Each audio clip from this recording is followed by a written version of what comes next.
21. In most places, it's just a number. But in Washington, D.C. and parts of South Florida, the number means more, much more. It is revered. Some wear it to honor a fallen football legend. Others are awarded it. It comes with both respect and expectations. No matter why you wear the number 21, it reflects the passion, life, and tragic death of a man taken way too soon. Sometimes that passion was too much and led to trouble, but it was never, not for a second, too little. I'm Mike Tirico, and this is Sports Uncovered. Sean Taylor, the NFL superstar we didn't get to know.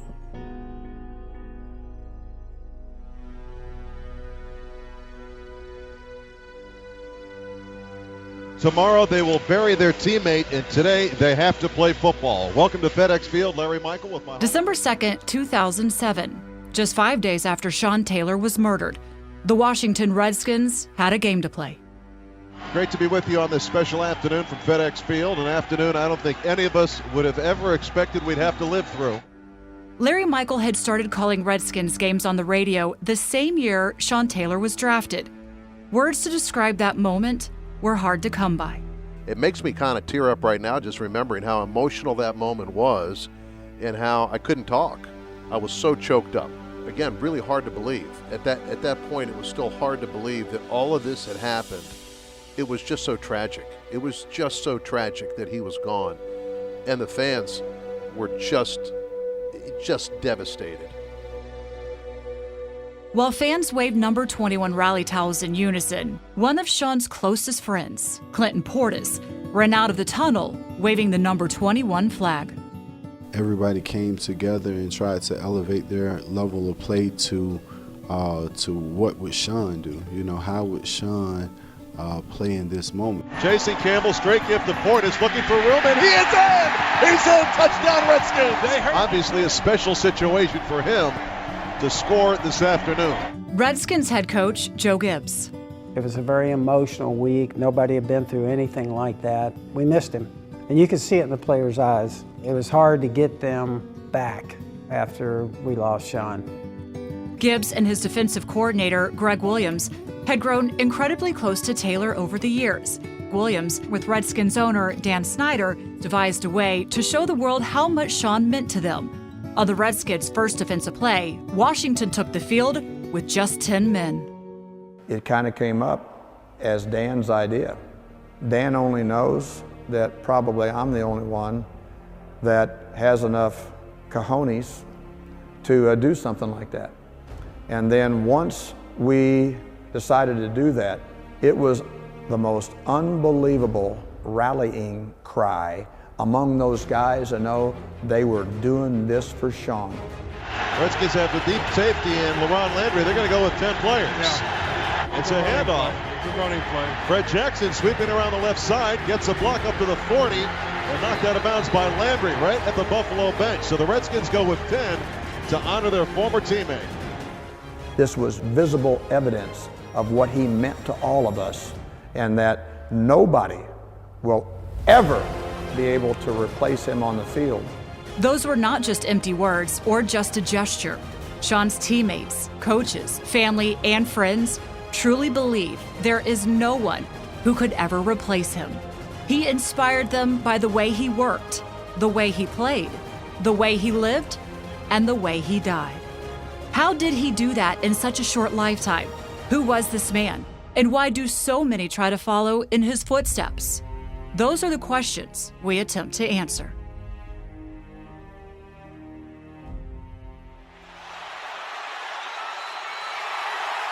Smith back to pass, heat up the middle, unloads, it's intercepted. Sean Taylor has it at the 20 to the 10. On the left side, Fitzpatrick feeling heat from behind. Sean Taylor's got him. Picked up by the Redskins. Sean Taylor off to the races. 15, 10, 5. He dives in for the touchdown, Redskins. Sean Taylor was not just a good safety. He was great, elite, dominant. Former Redskins wideout Santana Moss. He was a guy that had, a range second to none. Like, he can get to anywhere on the field from any position on the field. And that right there wows you, more than anything. A member of the Redskins' 2004 draft class with Sean, tight end Chris Cooley. He was so incredibly talented. Week in and week out, you could look at him and say he's the best player on the field. That's the thing. He was the best player on the field. But not many knew Sean better than Redskins running back Clinton Portis. Bad mother. Straight like that. It's no other way to look at it.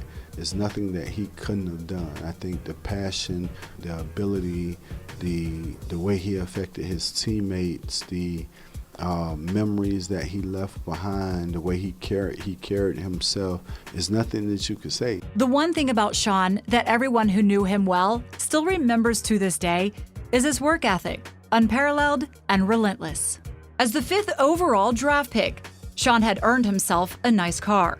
But when it came to commuting to the facility, he often found it unnecessary. Santana Moss. His dad, Pete, played a big role into why he trained the way he trained, why he thought the way he thought, and did things he did, because he was always putting them in those pressure situations. Pete shared stories with us about, he just kick your kids out the car one day and like, hey, go run. See you at home.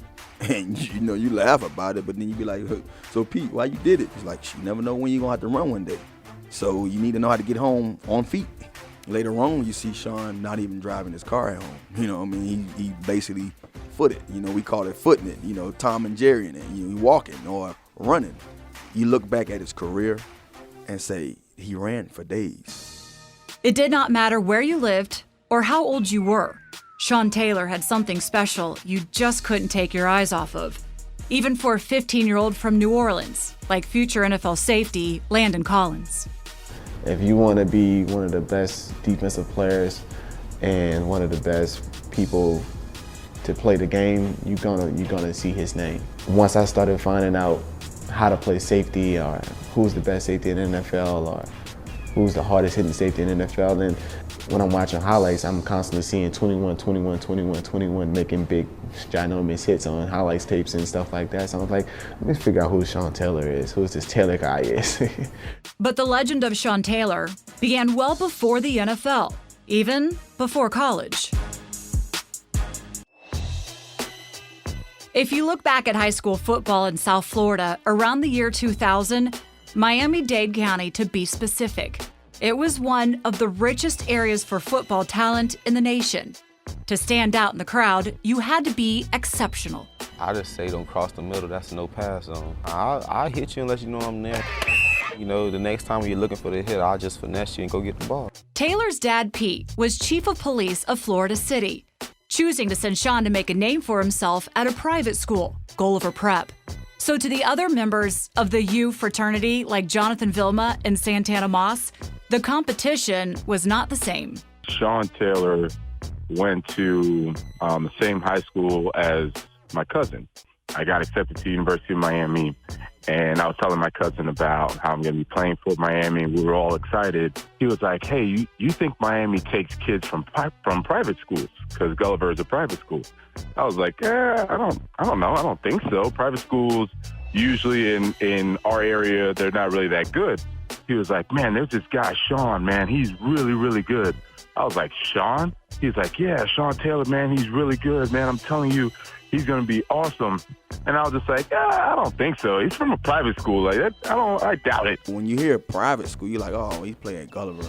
They can't compete on our level, But to be in the NFL and then this guy from that private school is now at your university, and you coming back and you hearing like how great he's going to be or how much better he is than Ed Reed and stuff like that, you like, get out of here. You know what I mean? I got to see it for myself. The first day we put on pads, he's just all over the field. I'm talking, it's like bang, pow. I'm just like, whoa, oh, okay, this is Sean Taylor. So I go to my cousin after the first practice. I was like, hey, is this Sean? This is the guy you were talking about, right? He's like, yeah, he's good, right? I was like, yeah, he's pretty damn good. This is the players' school. This is the players' school. Clinton Portis took notice as well. In the early 2000s, no football program in the country had as much talent as Miami. In fact, in 2001, Sean's recruiting year, the Miami backfield already had Portis, Willis McGahee, Najee Davenport, and was bringing in Frank Gore as a freshman. Portis started hearing the program was looking at signing the running back from Gulliver Prep, and he was not happy about it. My first introduction, myself and Philip Buchanan used to watch all of the incoming recruits. So we used to always go in the film study to see who we were recruiting. We watching the highlights, and I'm getting angry. Like, what? Like, who is this dude? You know, like they just sneaking the guy in without saying anything because we had just got Willis McGahee the year before. I remember going to Coach Solinger like, bro, who is Sean Taylor? You know, like, y'all getting another running back? He was like, no, what are you talking about? The kid wants to play safety. He doesn't even want to play running back. And I'm like, what? Like, play safety? He was like, yeah, that kid wants to play safety. And I remember my heart just pounding because I was never afraid of competition, but it was just like, that was the one guy, this Sean Taylor could be a real threat, you know, just because of his size and speed. It was like a relief, like, yes. Head coach Larry Coker and his staff penciled Sean into their defensive backfield as their next great safety, following in the footsteps of future Hall of Famer Ed Reed. With Reed moving on to the NFL, Sean had his opportunity to shine, and the highlights followed. Intercepted by Sean Taylor. He's at the 40. He's at the Knowles 30, near sideline. 25, cuts back 20. Might go. Sean Taylor at the 10. He's at the 5. Sean Taylor dives into the end zone. Touchdown, Miami. You may have thought, because of his natural talents, it would be easy to assume football came easy for Sean, or that he didn't have to work hard on his game. But Vilma remembers the competitive fire and work ethic that set him apart. We were actually roommates for home and away games. No joke, every game the night before we would wrestle. Imagine two 18-year-old kids going at it, wrestling the night before a game, and there's no one there to referee it. There's no one there to stop it. Just like someone's going to win, someone's going to lose, someone's going to tap out at some point, and that's what we do every night. I'll never forget, I would get the best of them a couple times, and then it wasn't until I met Sean's dad, he was like, hey, so you're Vilma, right? And I was like, yeah. He was like, so you're the one that Sean keeps telling me about. He's always asking me about these different wrestling moves and stuff. You're the one that keeps wrestling with them, huh? I was like, yeah. And I said, no wonder, because, you know, middle of the season now, I'm sitting here like, Jesus, this guy, he's gotten pretty good at wrestling. And sure enough, he was asking his dad. And from then on, you know, we would go back and forth, and we always had a really, really good relationship because we would go at it as hard as possible, wrestle with each other, you know, no holds bar, and then we're back friends again. The competitive drive that Sean had, once you matched it or you equaled it, and he saw that, you know, you weren't going to back down and he wasn't going to back down, obviously, that's where the mutual relationship came in. By Sean's junior year, his reputation as a devastating hitter and gifted playmaker was well known. But sometimes, Sean dialed up a little something extra for his opponents. Jonathan Vilma. I remember we were playing Florida State. Greg Jones, he was a running back. He was about 255 pounds. Some guys on our team that looked in, they were a little hesitant to go and tackle this man. So I remember in the game, takes like a toss play, and he's running out by the sideline. And so I'm running, we're all chasing him down. And instead of going out of bounds, he decides he wants to try to deliver a blow on Sean Taylor. And Sean unloaded on him like a freaking freight train. I had never seen that before. And he hit him so hard, he hit him. It was the first time I heard Greg Jones even say anything. Like, he was a quiet running back, and he's like, oh, and you hear him grunting as Sean unloads on him. And then he takes the next play off, and I was just like, holy shit. Like, Sean just unloaded on this man. I was like, wow. That was as about as hard of a hit as I'd ever seen, witnessed, up close and personal, or heard in my whole football career. The NFL was taking notice as well. In a 2004 draft that saw Eli Manning, Larry Fitzgerald, Phillip Rivers, and Ben Roethlisberger drafted within the first 11 picks, Sean was the best defensive player on the board. Louis Riddick was part of Washington's scouting department leading up to that draft. The former NFL defensive back had no doubt who he believed the Redskins should select. As I used to tell Sean, he was everything I wish I ever could have been in a big safety. He could run like a deer, hit like a Mack truck, had hands like a wide receiver. There was nothing he couldn't do in any scheme that you wanted to put him in. The night before the draft, we all got together in the draft room, and it was really down between Sean and Kellen Winslow. It literally went almost 50-50 as far as how the scouts and the coaches felt who we should take with that first pick. And I was one of the last people to speak. I was very, very passionate about how I felt about him and what I thought he could do for our football team at that time. Sean had another former teammate on his side in Washington, Clinton Portis. Remember, it was Portis who did not want the high school running back to come to Miami, but this time he had a different take and went all the way to the top to make it heard. Portis went straight to the legendary Redskins head coach, Joe Gibbs. Every time I go to have a discussion about football players or something, all he'd kind of do is go, Sean Taylor. That's all he kept saying. So every day I would call up to the facility, get them to transfer me into the room and just say Sean Taylor and hang up before they could reply, before they could argue or anything else. Like Sean Taylor, hang up. And I know they thought I was crazy because I had just came here. The best people to probably ask of what kind of a person or how good of a player is a guy is you ask his teammates. Vince Wilfork was the big tackle. Obviously, they had 6 guys taken in the first round. And I remember we were in his interview, and I asked him, I said, tell me about the other guys on the football team. Now, here you're talking about 6 great football players. And he just volunteered to me. He goes, hey, Sean Taylor. The potential was there, the talent was there, the desire was there. But the NFL demands more. Would Sean become the dominant player everyone expected him to be? The other notable selection in that Redskins 2004 draft class was Chris Cooley. The tight end would become a key piece in Washington's foundation in his own right. But Sean and Chris were about as opposite personalities as there could be. Sean, the quiet one, from a huge football program with every physical tool. Chris, the outgoing one, from a small school, had to fight for every opportunity. But both were now rookies, trying to prove themselves all over again. I didn't want Sean Taylor to ever touch me in practice. I made sure to make friends with Sean Taylor, and I'll never forget a day where he said, "Look, I promise, I like you. You're going to help us. I'm not going to hit you when you're not looking," kind of deal. And I was very appreciative of that. The thing that I really remember right away from Sean, the first couple series in our first preseason game in Canton, Ohio, in the Hall of Fame game, he was not a rookie. He was an animal out there, and he played like he belonged. And I'll never forget stopping and thinking, yeah, I don't need to act like a rookie. I should step up and play like I'm a starter. Sean's doing it, and there's no reason for me not to believe in my ability to play. Sean was performing on the field and connecting well with his teammates. But his first 2 years in the league were plagued by off-the-field issues, most notably a June 2005 arrest for assault in connection with the previous incident where Taylor's ATVs were stolen.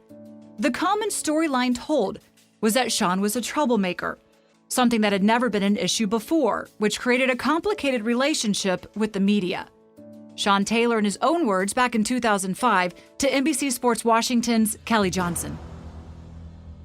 I appreciate you taking the time to talk with us. I know the media is not your favorite type of people, I guess I should say. Not necessarily. I'm just, I'm picky and choosy when it comes to talking to media. I don't mind talking about football. I don't mind talking about the upcoming opponent. But, it's just certain things I'd rather not comment on. I think that's really what's important to the Redskins organization. At that point, the outside world did not get to see the Sean Taylor that the people closest to him did. He closed that door, and only those on the inside would see the person he really was. Going deep, it is wide open.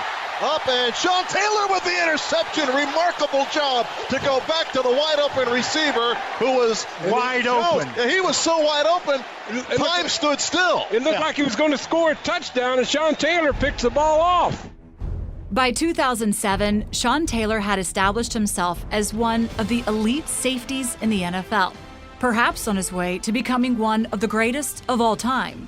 October 14th of that year in Green Bay, Wisconsin, Sean picked off Packers quarterback Brett Favre twice, but it could have been historic. Santana Moss knew what made Taylor the complete package. Favre is the NFL's all-time leader in interceptions thrown, and Sean knew how to take advantage of the Hall of Famer's fatal flaw. Sean baited Brett Favre like 4 different times. Throw that ball right there and see if he gets it. And Brett, being Brett, a gunslinger, he tried, okay, you going to leave that guy open? And Sean would take off and go after the ball. And he dropped 2 of the picks. He ended up with 2 and dropped 2. He would have 4 that night. Brett spoke about the phenomenal talent he saw at safety for us, that he couldn't believe that Sean was making those plays. Broadcasters, especially ones who played the game, knew something special when they saw it. Here's Trevor Maddich. I saw dedication on the field that matched his dedication off the field. I saw him care about the craft of defensive football, care about understanding not just what to do, but why it should be done that way. A lot of times, players coming out of college that are elite athletes have gotten by their entire athletic life from childhood because they're just better than everyone. They're either stronger, they're faster, they're bigger, they're just better. Sean Taylor was one of those elite athletes that came here and cared about the grind. He cared about becoming better at not just running around and hitting people hard, but at understanding where to be and why and how. He was evolving into a player like Ed Reed, like J.J. Watt today, that fans will buy a ticket to go watch, a defensive player, because of what he does. It's not just that he's effective on the field, is that he's entertaining like crazy, because everybody loves to see someone that can do something that nobody else can do. And opponents like former Bucs quarterback Chris Sims left the field in awe after facing number 21. I can remember getting underneath the center and just seeing him 20 yards in front of me, just going like, holy f***, that's the free safety. Look at the size of that guy. High formation behind Sims. 1st and 10 at the Redskins 34. Handoff to Williams. Hit at the line of scrimmage and taken down. Fumble on the play, and the Redskins say they've got it. First off, Cadillac was down in that pile. I had the best view of everybody, but replay couldn't see it because it was a mosh pit. So that still irks me to this day. And I remember the biggest thing with that play, the ball was loose, and I was kind of running up to it, and I was kind of caught in between because I saw him running at the ball too. Marcus Washington loses it. Walt Harris, no, it's Sean Taylor's got it, and he's off to the races again. And I thought, oh, wait, what should I do here? Should I just dive and try to recover this? Or should I just am I realistically not going to get there? Should I just get ready to break down and make a tackle and save the touchdown? And I chose to break down and make the tackle, and he was just such a specimen. Within 3 steps, I was like, okay, I guess I'm not going to even touch him. Forget making the tackle. Like, he just went right by me with such speed. 15, 10, 5. There are no flags. Touchdown, Sean Taylor. He does it again. How about that? He's unbelievable, isn't he? But perhaps no play summed up Sean Taylor and his attitude on the field more than the 2007 Pro Bowl. Yes, the Pro Bowl. A game famous for having no defense got a heavy dose of it when Taylor laid out Bills punter Brian Moorman. Coach Belichick and I talked early in the week about faking the punt, and the punt came up, and he looked at me and goes, you want to run it? And I said, yeah, absolutely. And he told me, he said, hey, if it's not there, just kick it away. And I was like hell, I'm running this thing. Here comes John Lynch, blocking Derek Brooks out, kicks him out, and I'm like, I got a block. So I cut up, and that was pretty much the last thing I remembered. And, obviously the video tells the rest. Sean was standing back there as safety and kind of just seeing it all unfold in front of him. And, he only knew one speed, and I felt the brunt of it. Sean hit him so hard, he left pieces of his gold face mask in Moorman's Pro Bowl jersey. A jersey to this day, the posterized punter has hanging in his basement. It was a clean hit. He came through, textbooks, came across my shoulder, his face mask hit my shoulder pad. Had he been about 2 inches over and hit me in the chin, I'd probably still be laying there. Went viral before viral was a thing, I think. A lot of people knew about it. I mean, I think it had 100,000 views within minutes that day. And it's just to take a shot like that, the gift that keeps on giving. 15 seconds of fame that never stopped. Sean's emergence was no accident. The work ethic instilled by his father at a young age, now amplified by coaches like Redskins defensive coordinator Greg Williams, a very intense man in his own right. Williams has talked a lot about Sean over the years, as the two formed quite a connection during their time together. There's legendary stories of the walls vibrating and chairs being thrown, and he and I almost coming to blows and fights. Many times we went to my office by myself and all the coaches were on point, knowing that when I closed the door and locked the door, they knew it was going to get ugly, and we had some of those sessions. But we had those sessions like a father-son. We had those sessions about respect, and respect is not given, it's earned. And I had to earn respect just like he had to earn my respect. And then once we began respecting each other, we trusted each other. Sean's growth off the field might have been even more pronounced. Just ask his head coach, Hall of Famer Joe Gibbs, a man of faith that had seen many young men mature over a 16-year head coaching career. I think the change for him, he completely turned over a whole new leaf after his birth of his child. I think it had a huge influence on him, and like I said, I think he had made some decisions about his faith also. He was willing to kind of reach out, speak to people, "Hi coach, how you doing?" and became much friendlier and open. It was that life-changing moment, the birth of his baby daughter Jackie in the spring of 2006, that showed those who knew him best a different side of Sean Taylor. Clinton Portis. He was just at that peace in life, and having baby Jackie and how much he had matured and grown, just to focus and lock in on what was important. I think he was starting to shift to that focus of this is what's important to me and this is where I am, and he was on his way. Taylor's maturation as a man is what makes this story so sad. Sean rarely opened up to the media. These words provided a glimpse into the man he had become, but also eerily foretold the tragedy that soon followed. You've seen a couple players in the last couple of weeks, be subjects to shootings, and it's just a life-changing thing with one shot of a bullet or whatever the case is. It changes lives. So it's just basically just staying away from those type of things and staying out of harm's way.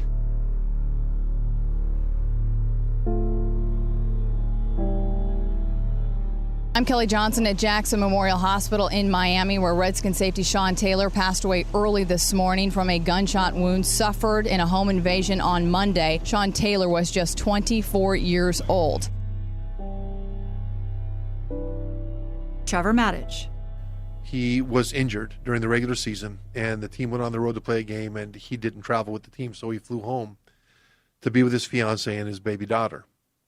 And they were in their bedroom, ready to go to bed, and all of a sudden, people broke into his house. And they came up to the master bedroom where Sean was with his fiancée and his baby daughter. And they proceeded to bust through the door. And had Sean been in Ashburn getting treatment during that time, his fiancée and his daughter would have been at the mercy of those people that had broken in and had busted down the door of the master bedroom, not knowing that Sean Taylor was home. And in the altercation that ensued, Sean Taylor died defending his family. And it's possible that they're alive today because Sean sacrificed for them. A man not dedicated to his family would not have bothered to fly home to be with them for a couple of days. But because he was, he did. And because he did, he was there to save them. And lost his life in the process. He died saving the life of the two loves of his life. He died a man.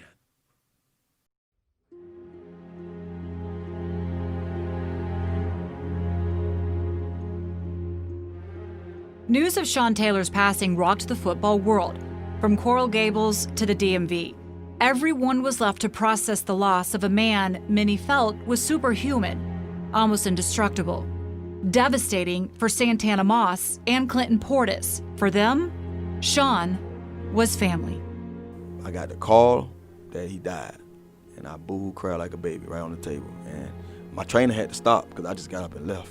Like it was I think I had got a ride there, and I had to come wait for my ride to take me back home. Like I was done. I was floored, man. I couldn't believe it. I was in Miami.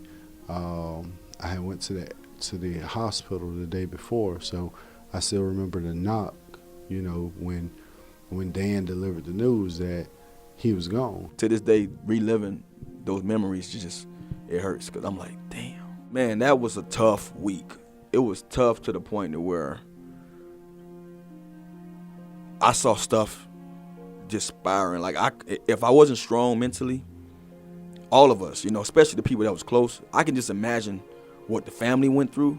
But me, I feel like it was something taken from me that day.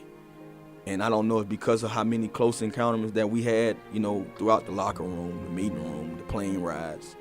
Just felt like I lost a close friend, like a friend that was like, I was gaining a friend and I lost him just like that. Before I even got to be best pals with him, he was taken, you know what I'm saying? So, yeah, it was hard. His funeral in Miami gave those close to him, like former teammate LeVar Arrington, a chance to let that emotion out and honor their lost friend. This situation is very hard, and what it has done for me is helped me to realize that, you know, you can't take your friends and your family and your loved ones for granted, thinking that they're going to be here for longer than you can imagine or anticipate. Drew Rosenhaus represented Taylor during his time in the NFL. The two grew close, talking more than just business. Their relationship went beyond that of agent-player. There's nothing that can compare with losing someone with a bright light like Sean. That was a very hard time in my life. It was hard to find the words, and it was hard to hold back the emotion, and that is something I hope I will never have to go through again. Thanks for being a hero and giving your life to protect Jackie and Jackie. In closing, Sean, I want to thank you for being my family.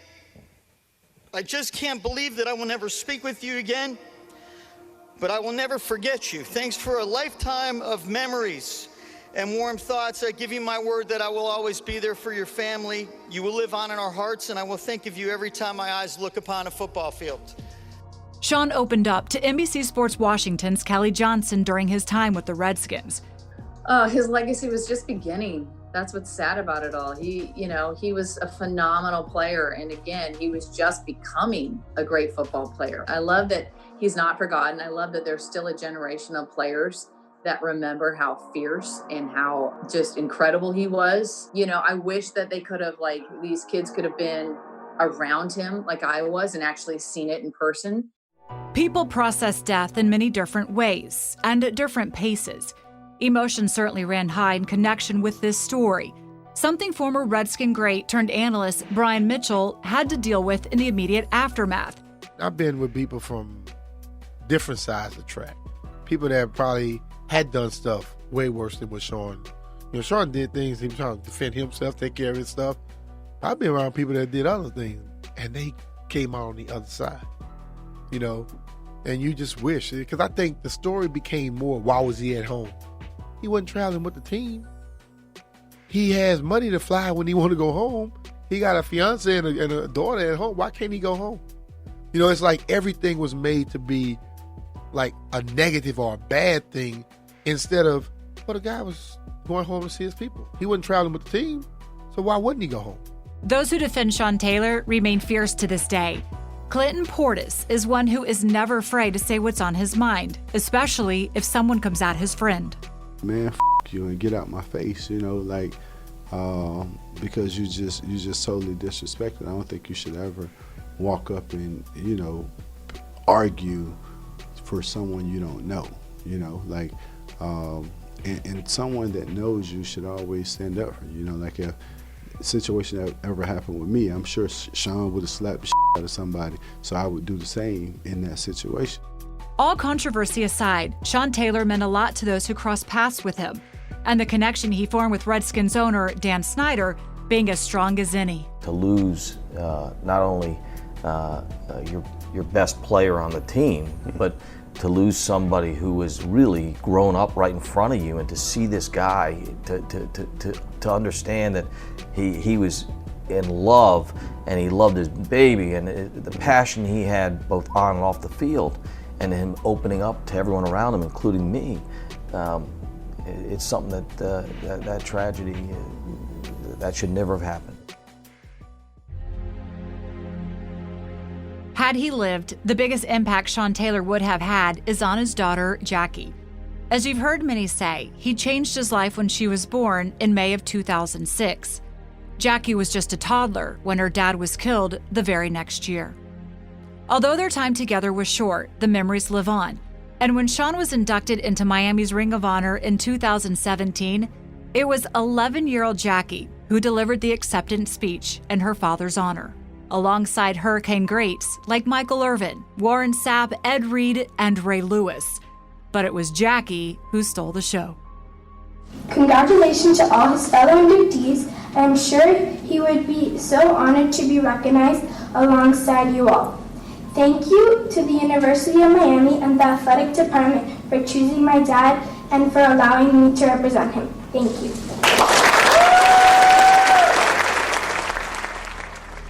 And then there's Sean's younger brother, Gabriel Taylor. Sean was already a Hurricane by the time Gabe was born in 2001. But today, Gabe is a promising defensive back, having finished his senior season at Gulliver Prep, playing on Sean Taylor Memorial Field, the same field his older brother dominated during his high school days.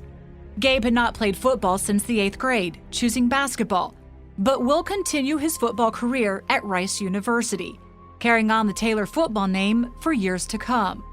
As he told the Miami Herald last fall, "I had to make my family proud. I had to put a Gulliver jersey on for the last time." Sean Taylor was taken from this world far too soon, leaving us with an eternal question. What did we miss out on?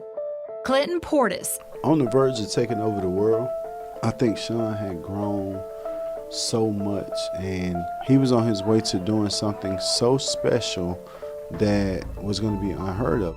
Santana Moss. Sean just meant so much to this franchise.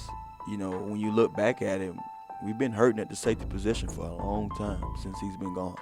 We've been trying to find replacement after replacement. No matter how many guys come in here that he inspired, they can't be Sean. You know, Landon Collins is here now. Can't be Sean. You know, Swearinger was here a couple years ago. Can't be Sean. Landry was here with Sean. And together, you thought it would have been the best. And you can see when Sean was gone, Landry wasn't even Landry no more. You know what I mean? So it's just one of those situations, man. He meant so much to this organization at that position. Our defense hasn't even been the same without him. So what ifs? You know, the what if that we would never know. It is not easy replacing a player with the pedigree of Sean Taylor. When the greatest safeties in NFL history are discussed, there are those who feel Sean should be a prominent part of that conversation, that Taylor compares favorably to some of the best of all time, including in the eyes of talent evaluators like Louis Riddick. Look, there's another safety who many people believe is the greatest center fielder all-around safety of all time, that being Ed Reed. Sean had more physical skills than Ed Reed. It just would have been a matter of, will he be able to develop the intuition and the ability to anticipate and play mind games with quarterbacks on the level that Ed Reed did, probably better than anybody. We're talking about true greatest of all time status is what I believe he ultimately would have reached. Taylor left a legacy of growth and compassion off the field, and one full of intensity on it. Chris Cooley saw it firsthand. Sean put fear into people when they were playing. And you go back and watch the Terrell Owens play. Go back and watch a ton of plays. People turn down balls in the middle of the field because of Sean. Looking left, fires. It is incomplete. Sean Taylor decked him. He sure did. Knocked the ball right out of the hands of Reggie Brown, who said, "Did you get the license plate of that man?" Oh, I love that kind of hit. Clinton Portis. If Sean would not be playing this game at this moment, due to still being alive, it would just be because he had nothing else to prove. Like, it wasn't a challenge to him anymore. But you're talking about an individual that could have played forever because he was going to be in shape, and his smarts for the game.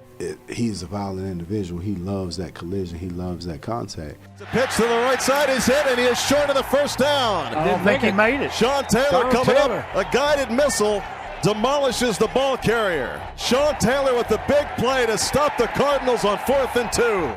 Sean's legacy lives on in Miami as well, where he first rose to prominence at the U. Jonathan Vilma. He is a legend at UM, and he is the biggest what if. He's already a legend at UM, and then the what if is how long would he have played in the NFL?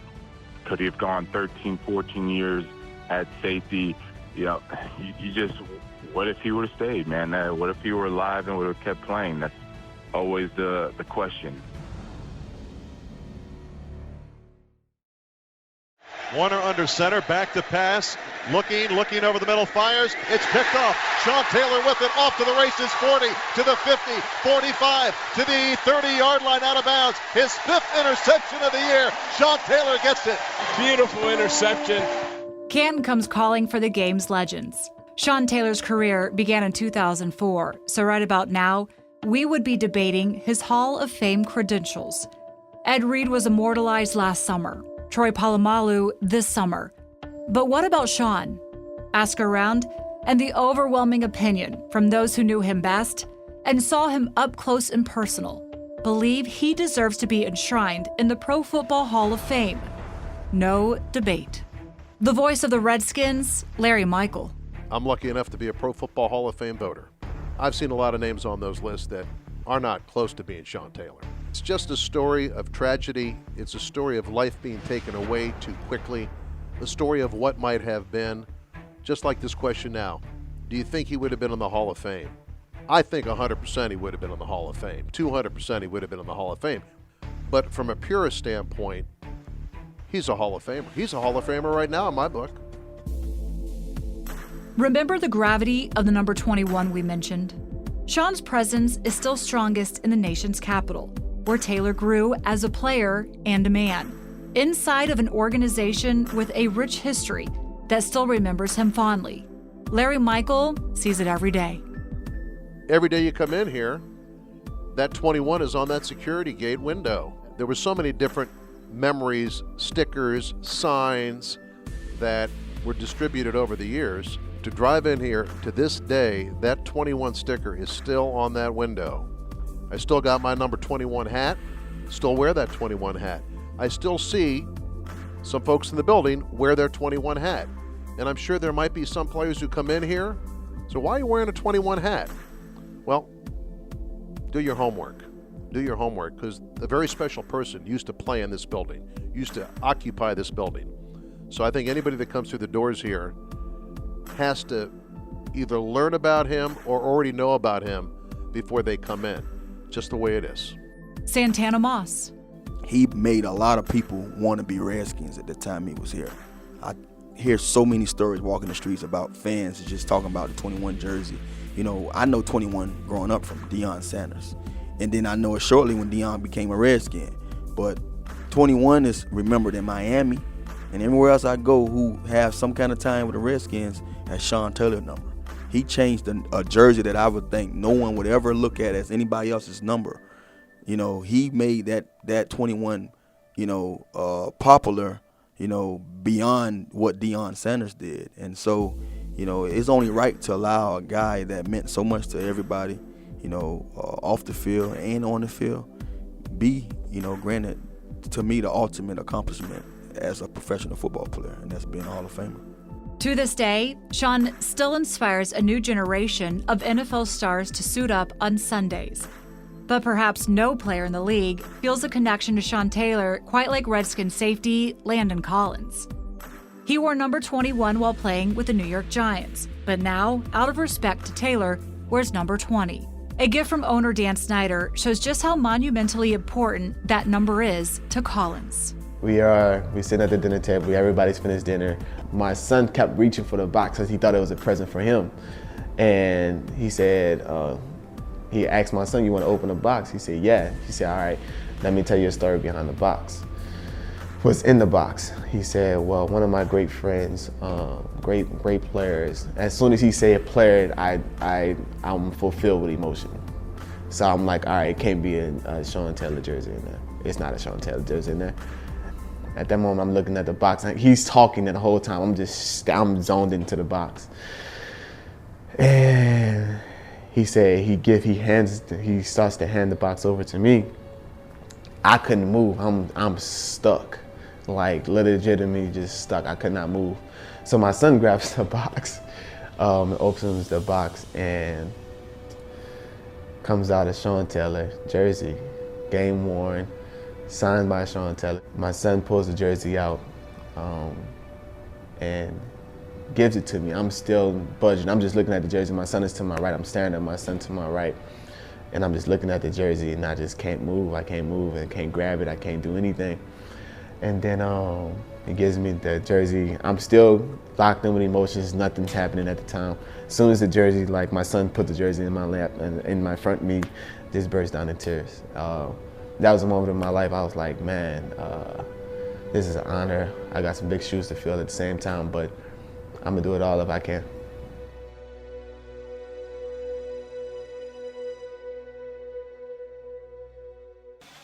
This was Sports Uncovered. Sean Taylor, the NFL superstar we didn't get to know. Go back to the Sports Uncovered feed right now to download last week's episode, the uniform craze that revolutionized college football. While you're there, tap the subscribe button to get automatic downloads of Sports Uncovered for free. Stay tuned for a preview of next Thursday's episode of Sports Uncovered.